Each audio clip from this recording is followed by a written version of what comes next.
Most people believe they understand discipline. They think it's about force, about pushing harder when motivation fades, about becoming someone who never hesitates. But if discipline worked the way we were taught, far more people would have mastered it by now. What if the problem isn't a lack of discipline, but a misunderstanding of what discipline actually is?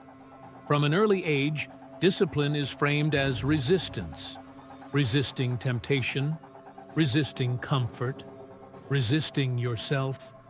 It's presented as a battle between who you are and who you're supposed to be. And battles, by nature, create casualties. This framing turns discipline into something fragile, something that only works when energy is high and circumstances are ideal. The moment stress, fatigue, or uncertainty enters the picture, it collapses. Not because people are weak, but because the system was flawed from the start. Notice the pattern. People start strong. They commit. They promise consistency. Then life interrupts.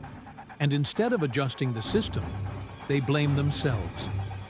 This cycle repeats so often that failure begins to feel personal, as if discipline is a character trait you either have or don't. But that assumption deserves scrutiny. Look closely at how discipline is usually taught. It's isolated from context, detached from environment, separated from incentives, as if behavior exists in a vacuum.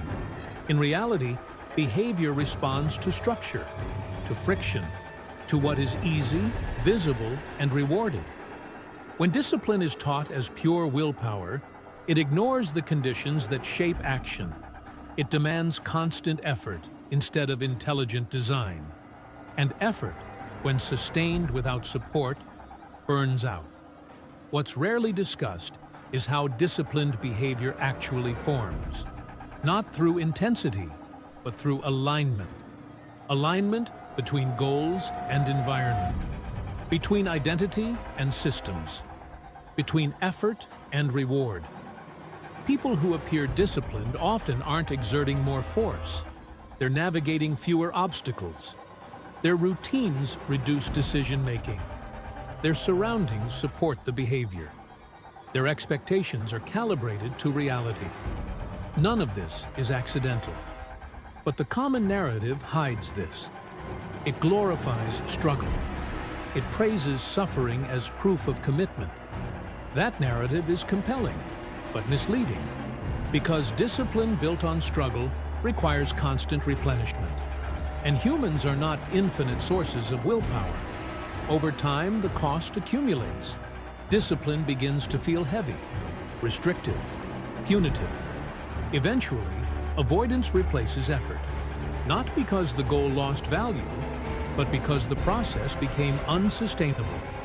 This is where many people quietly disengage. They stop trying publicly, but continue to judge themselves privately. The failure feels internal. The cause is external. Discipline was never meant to function as self-control alone.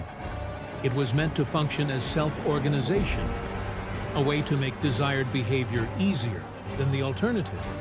When that principle is ignored, discipline becomes fragile, dependent on mood, vulnerable to disruption, and disruption is inevitable. The deeper issue isn't that people lack discipline, it's that they were taught to rely on the most unreliable part of the system, their moment-to-moment motivation. Motivation fluctuates, environment persists. This difference matters.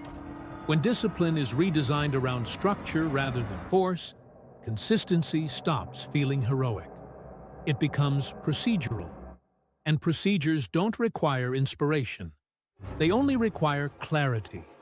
The question, then, is not how to become more disciplined, but why discipline was framed as punishment in the first place. Who benefits when people believe failure is personal? When they internalize responsibility for systems that were never designed to support them? These questions are rarely asked, because they challenge familiar narratives. But narratives shape behavior, and when the narrative is wrong, effort is wasted. So here's the uncomfortable thought.